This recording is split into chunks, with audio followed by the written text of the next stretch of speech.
afternoon class. Today we will see medical surgical nursing. In that subject we will studying nursing management of patient with disorder and disease of ear, nose and throat. In that topic today we will see labyrinthitis. तर first इयरला आपण इयरची anatomy physiology, इयरमध्ये कुठले कुठले organs असतात, प्रत्येक ऑर्गनचं function, त्याचं structure आणि त्याचं वर्क काय ते सगळं कवर केलेलं आहे. तर आता आपण डिसीज कंडिशन बघूया. डिसीज कंडिशनचं नाव आहे लॅब्रियांथियासिस. तर लॅब्रियांथियासिस म्हणजे काय, त्याचं इंट्रोडक्शन पाहिलं बघूया. हे एक इन्फ्लॅमेशन आहे कशाचं, इनर इयरचं. इनर इयरमध्ये कुठला, कॉक्लिया. कॉक्लिया एक स्ट्रक्चर आहे इनर इयरमध्ये. कॉक्लिया काय करतो, बॅलन्स ऑर्गन आहे.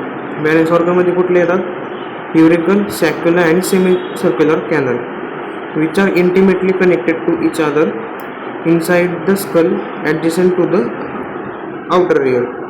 It is often a complication of the infection of the middle ear. त्यालाच बोलतात आपण ओटायटिस मीडिया. तर लॅब्रिंथियासिस काय, TIS लागलं म्हणजे काही इन्फ्लमेशन झालेलं आहे. कुठे फक्त इन्फ्लमेशन झालेलं, कॉक्लिया आणि बॅलन्स ऑर्गन. बॅलन्स ऑर्गनमध्ये कुठले कुठले येतात, यूरिकल, सॅक्युलर आणि सेमी सर्क्युलर कॅनल. आता इंट्रोडक्शन पार्ट. तर फंक्शन काय आहे लॅब्रियांचं ते बघूयात. Semi circular canal sense movement of the head and help to control balance and posture. The cochlea is concentrate with the hearing. जे सेमी सर्क्युलर कॅनल्स आहेत, आपण फर्स्ट इयरमध्ये डायग्राममध्ये बघितलेले इयरच्या डायग्राम. सेमी सर्क्युलर कॅनल्स असतात, त्याचं काय काम असतं, एक हेडच्या मुवमेंटसाठी हेल्प करणं आणि बॅलन्स आणि आपलं बॉडीचं जे पोस्चर आहे, आपल्या सरळ उभं राहणे किंवा सरळ बसणे, ताट बसणे, हे सगळे पोस्चर आहे ते सगळं सेमी सर्क्युलर कॅनल हेल्प करतं. आणि जो कॉक्लिया आहे ते तो कशासाठी मदत करतो, हिअरिंगसाठी. Head movement are sense because when we move our head the fluid in the labyrinth within the semicircular canal moves too. तर लॅब्रियांमध्ये फ्लुइड असतं आणि ज्यावेळेस आपण आपलं हेड मूव्ह करतो त्यावेळेस त्याच्या सायमल्टेनियसली जे लॅब्रियांमध्ये फ्लुइड आहे ते पण मूव्ह होतं. लॅब्रियांमध्ये कुठं फ्लुइड आहे, सेमीसर्क्युलर कॅनल्समध्ये. हे फ्लुइड्स आपण बघितलेले दोन फर्स्ट इयरमध्ये. The movement of the fluid moves tiny hairs on inner lining of the labyrinth. जे फ्लुइडला मुवमेंट करतं ते कशामुळे होते, आपल्या इयरमध्ये छोटे छोटे स्मॉल टायनी हेअर्स असतात, त्याच्यामुळे इनर इयरच्या तिथे टायनी हेअर्स असतात लॅब्रियांथमध्ये. When the hair moves this trigger nerves message to send to the brain via vestibular nerve. इयरमध्ये कुठलं, vestibular nerves. Vestibular nerve through signal हा ब्रेनला पास आउट केला जातो. ते आहे फंक्शन. ते नेक्स्ट डायग्राममध्ये तुम्हाला अजून समजून जाईल, क्लिअर होऊन जाईल.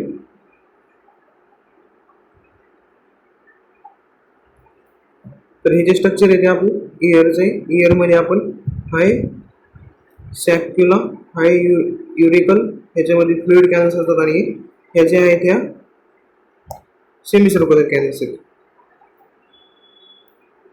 तर hair are positioning upright in relation to the hair cells. Hair tail forward, hair moves relation toward the hair cell. ज्यावेळेस अपराइटमध्ये असतो त्यावेळेस जे हेअरची जी पोझिशन असते अपराइट असते. ज्यावेळेस हेड हे स्लाइटली फॉरवर्डेडमध्ये झालेलं असतं त्यावेळेस ते हेअर सेल्स पण मूव्ह होतात. या डायग्राममध्ये तेवढं सांगितलेलं आहे.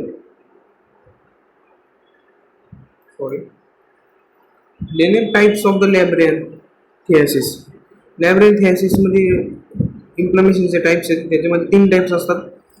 पहिले circumscribe, diffuse serous and diffuse suppurative. तर सर्कमस्क्राइबमध्ये काय काय येतं, एक thinning and erosion of the bony scapula of the labyrinth usually horizontal semicircular canal. ह्याच्यामध्ये एक इरोजन होतं किंवा थिनिंग लेअर असतो बोनचा, तो तिथे तयार होतो लॅब्रियांथ तिथे. कसा, हॉरिझॉन्टली आडवा, त्या सेमी सर्क्युलर कॅनल तिथे. त्या कंडिशनला बोलतात स्क्राईब. देन डिफ्यूज सिरस. तर डिफ्यूज सिरसमध्ये काय येतं, diffuse interlabyrinth inflammation without pus information reversible if treated earlierly. Diffuse सिरसमध्ये काय होतं, इन्फ्लामेशन होतं पण कुठल्या पण प्रकारचा पस फॉर्मेशन होत नाही किंवा पस डिस्चार्ज होत नाही, आणि हे आपण ट्रीट करू शकतो कधी ज्यावेळेस आपल्याला लवकरात लवकर याचं डायग्नोसिस फाइंड आउट होईल त्यावेळेस.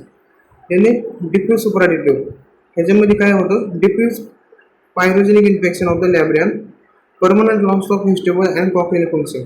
जे व्हेजिटेबल आणि कॉकलेलचं फंक्शन आहे ते सुपराडिटिव्ह टाईपमध्ये परमनंटली लॉस होऊन जातं. तर हे आहे टाईप्स. त्याची इटोलॉजी म्हणजे कॉजेस काय काय आहेत, बॅक्टेरियल इन्फेक्शन किंवा व्हायरल इन्फेक्शन, पोलिओस्टामा, ड्रग टॉक्सिसिटी म्हणजे ड्रगचं जादा अमाऊंटमध्ये इंजेक्शन झाल्यामुळे, हेड इंजुरी, ट्युमर अँड व्हेसिक्युलायटिस. ड्रग्समध्ये कुठले स्पेसिफिकली सांगितले, अमिनो ग्लायकोसाइड्स.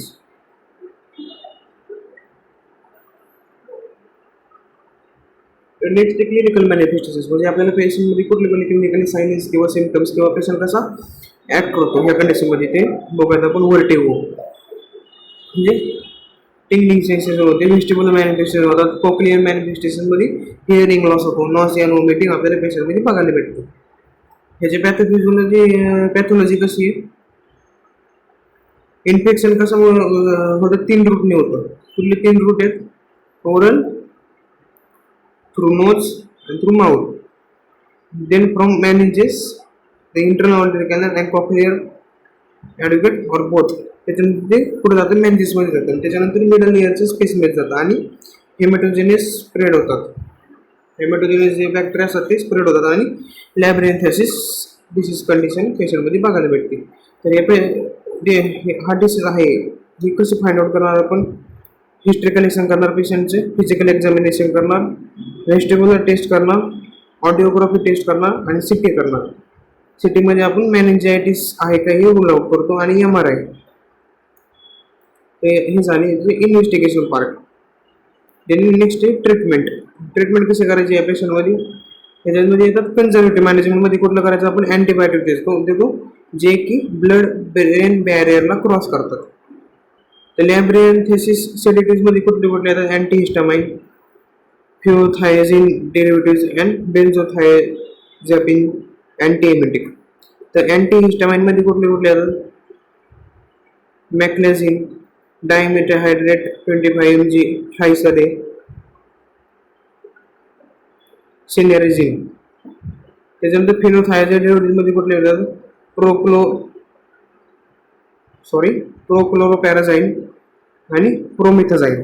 देन बेन्झोडायझेपिनमध्ये डायझेपिन येतात आणि अँटीएमेटिक्समध्ये ऑन्डेन्सेट्रॉन.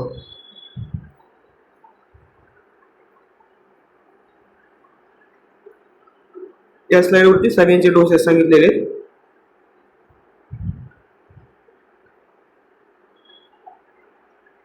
नेक्स्ट आहे व्हायरल लॅब्रियन्थेसिस आणि बॅक्टेरियल लॅब्रियन्थेसिस.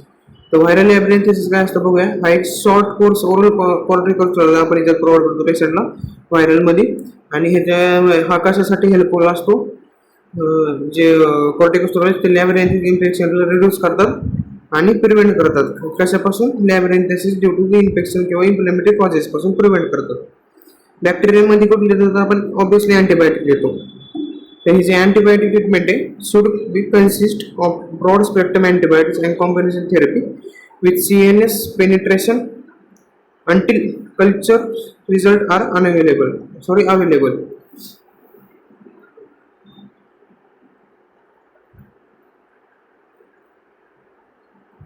बॅक्टेरियल लॅब्रियन्थेसिस मध्ये आपण अँटीबायोटिक देतो. अँटीबायोटिक्स कुठली, ब्रॉड स्पेक्ट्रम अँटीबायोटिक्स. एक असतं शॉर्ट स्पेक्ट्रम आणि एक असतं ब्रॉड स्पेक्ट्रम किंवा कॉम्बिनेशन थेरपी देतो.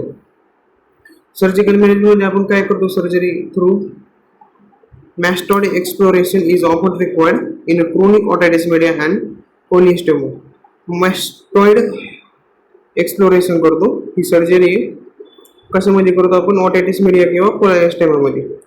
कॉर्टिकल मॅस्टोडेक्टोमी कशामध्ये करतो आपण, सेपरेटरी ओटायटिस मीडियामध्ये करतो.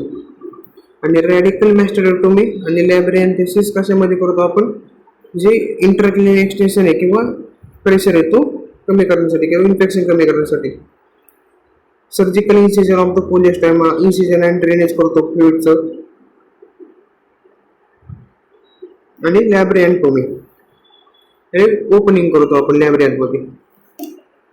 ते झालं सर्जिकल मॅनेजमेंट. हा आपला चॅप्टर होता, पार्ट होता. टॉपिक डिसीज होता लॅब्रिअँथेसिस. थँक्यू.